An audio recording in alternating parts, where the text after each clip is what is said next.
Orang itu dari punya sepeda terus punya motor, dia mulai muncul kesombongan.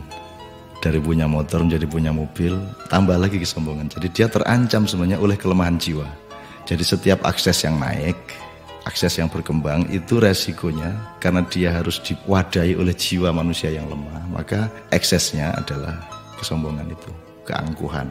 Jadi singkat kata, makin kita kaya, makin terancam untuk hancur oleh kesombongan. Dan ini bukan hanya soal kaya, makin pinter juga biasanya makin sombong, Mas. Jadi ada yang namanya kesombongan feodal, itu untuk orang-orang kaya. Ada kesombongan kuasa, itu orang tuh makin berkuasa, makin sombong, makin tidak tahu bagaimana berdiri sejajar dengan orang lain. Jadi kekuasaan menciptakan kesombongan, kekayaan menciptakan kesombongan. Dan saya ingin mengatakan poin yang sebenarnya bukan itu. Kepandaian juga sangat berbahaya untuk memunculkan kesombongan kita. Dalam bahasa populer kita sebut keangkuhan intelektual. Tapi yang lebih berbahaya lagi, menjadi orang soleh, orang alim itu juga bisa menimbulkan kesombongan. Jadi banyak orang-orang yang beragama dengan tekun, salah satu hasilnya adalah dia sombong atas orang lain. Diam-diam selalu merasa lebih hebat dari orang lain, lebih masuk surga daripada orang lain, lebih diterima Allah oleh orang lain.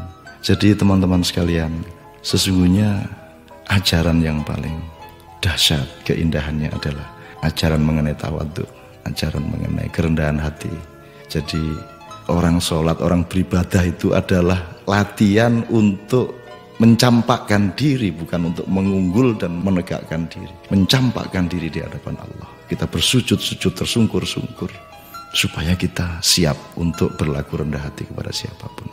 Karena sekarang ini betul-betul bukan hanya orang kaya, bukan hanya orang kuasa, bukan hanya orang pintar, tapi orang alim juga sombong. Itu namanya kesombongan, kesombongan orang alim. Jadi tidak lantas kita jangan jadi alim supaya tidak sombong, atau jangan tidak kaya supaya tidak sombong, tidak begitu. Tapi kayalah, tapi tidak usah sombong.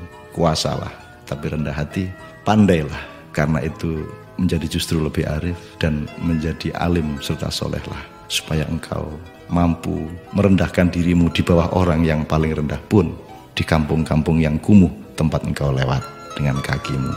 Terima kasih.